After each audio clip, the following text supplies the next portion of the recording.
안녕하십니까. 필받은 부동산 필부TV 김동필입니다. 오늘은 퇴근길에 잠시 생각이 나서 이렇게 영상을 녹화하게 됐습니다. 최근 들어가지고 집을 구하러 오시는 분들이 전세로 할지 매매로 할지를 정하지 않으시고 일단 오셔가지고 상담을 받으시는 분들이 되게 많으십니다. 그래서 저희가 오시면은, 그런 분들 오시면 우선 여쭤봐요.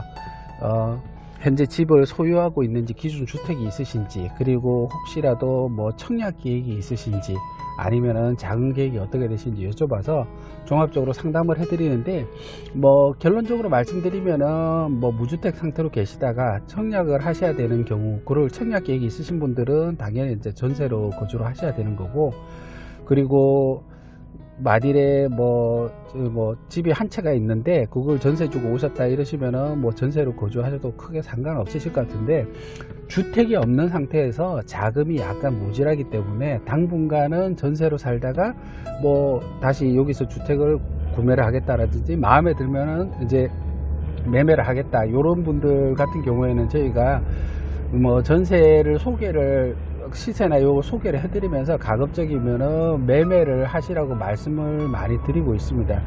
그 이유가 뭐 요렇게 얘기하면은 부동산에서 이제 매매 부분이 조금 중개 수수료가 더 높으니까 매매를 권유하는 것이 아니냐, 요렇게 생각하시는 분도 계신데, 사실 부동산 입장에서 전세나 매매나 수수료 차이는 크진 않습니다. 특히나 이제 여기 같은 경우에는 예를 들어 보면은 30평대 뭐 기준층 기준으로 해가지고 전세는 3억 1천, 그리고 이제 매매는 3억 7천 8천 요 정도 되기 때문에 전세가율이 거의 이제 한 80% 이상이 되는 단지입니다. 그래서 실제로 수수료로 따져보면은 수수료 차이는 크진 않아요. 크진 않은데 뭐 중개사 입장에서 보면은 오히려 그런 분들을 우선은 전세로 맞춰 드리는 게 더 편할 수도 있어요. 뭐 여러 가지 측면에서 우선은 전세로 맞춰 드리면은 집을 선택하시는 게 매매로 선택하시는 것보다는 오히려 더 빨리 결정을 하시게 되고, 또 전세로 들어가셨다가 향후에 매매 계획이 있으신 분들 같은 경우에는 실제적으로 전세를 한번 넣어 드렸다가 다음에 또 이제 기간이 만료돼서 나오실 때 실제적으로 저희가 매매로 옮겨 드려도 되니까 오히려 중개 기회가 더 많이 생기기 때문에 결코 뭐 전세로 들어오시는 게 저희 중개사 입장에서는, 부동산 입장에서는 나쁘진 않아요. 나쁘진 않은데 일단 저희가 뭐 제가 말씀드리고 싶은 부분들은, 실제적으로 만일에 자금이 약간 모질라서 매매를 포기하고 전세를 들어오시는 분들이 2년 후에 다시 뭐 혹시 매매 생각이 있으셔서 매매를 하시게 되거나 이럴 경우에는 지금 현재 보셨던 매매가보다도 실제적으로 적어도 여기 단지 같은 경우에는 한 1,500에서 2천만원 정도 더 올라 있을 겁니다. 그러니까 만일에 지금이 그 매매가와 전세가의 갭이 한 7천, 6천, 7천 정도라고 치면은, 만일에 내가 조금 더 대출을 더 받아 가지고 매매를 했을 경우 실제적으로 2년 기준으로 보게 되면은 약 이제 시중금리 기준으로 따지면 2년 동안 추가되는 이자 금액이 약 450 정도 될 거예요. 450 정도인데 실제로 매매가는 내가 2년 있다가 매매를 하려고 보니까, 집을 살려고 보니까 매매는 한 1,500에서 2,000 올라 있으니까 내가 이자 낸 것보다도 훨씬 더 집값이 앞으로 달아나 있는 거죠.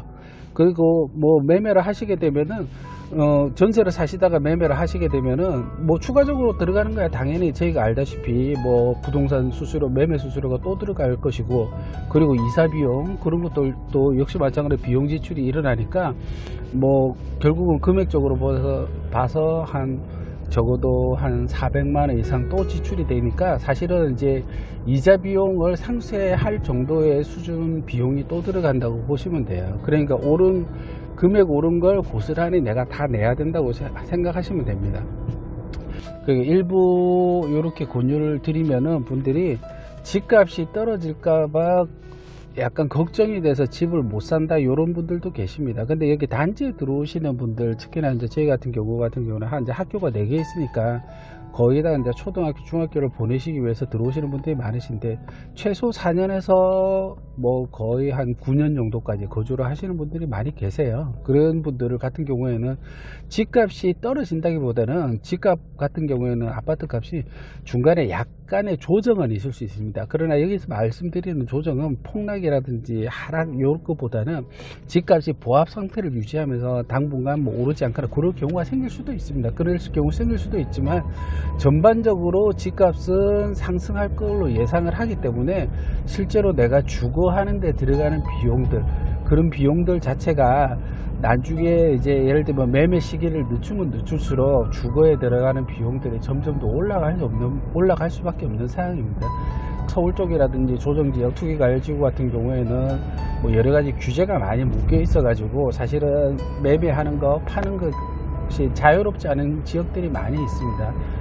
여기 같은 경우에는 비규제 지역 같은 경우에는 오히려 그런 부분에서는 좀 자유롭고, 특히나 이제 대출 부분도 실제적으로 무주택 상태에 들어오시면은 뭐 모든 거 다 적용받더라도 대출 부분들이 지금 주택을 구매하실 수 있는 충분한 정도의 대출 수준이 나오기 때문에 그런 부분들을 잘 고려를 하신다 그러시면은 전세로 사시면서 조금 집값이 다른 데 집값이 오르거나 요런 데 너무 민감해서 촉각을 곤두세우는 것보다 오히려 마음 편하게 매매를 하셔가지고 조금 더 내가 집에 대한 부담을 조금 줄이시는 게 더 나을 수 있을 것 같습니다. 물론 요즘에는 주택담보대출을 받게 되면은 대부분 원금이자 동시에 상환입니다. 그래서 뭐 약간 뭐라 그럴까, 지금 생계비 중에서 주거비에 들어가는 비중이 조금 높아질 수는 있는데, 대신 향후에 오를 수 있는 지금 내가 구매한 주택의 미래 가치는 그거보다도 훨씬 더 크기 때문에 내가 들어가는 비용들을 다 메꿔 주고도 아마 남을 정도가 될 거라고 생각합니다.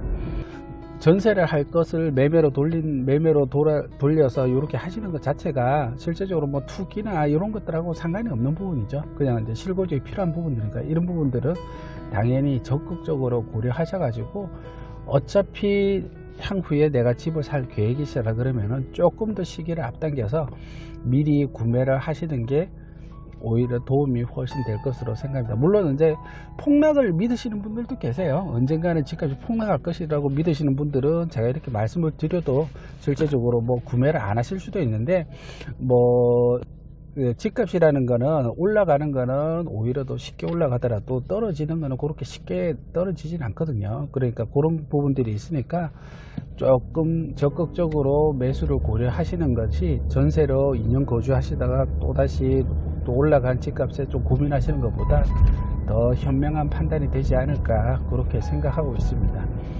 오늘은 퇴근길에 잠시 전세와 매매에 대해서 말씀드렸는데, 올 한해도 며칠 남지 않았네요. 올 한해 마무리 잘 하시고 연말 연시 좋은 시간들 보내시기 바랍니다. 감사합니다.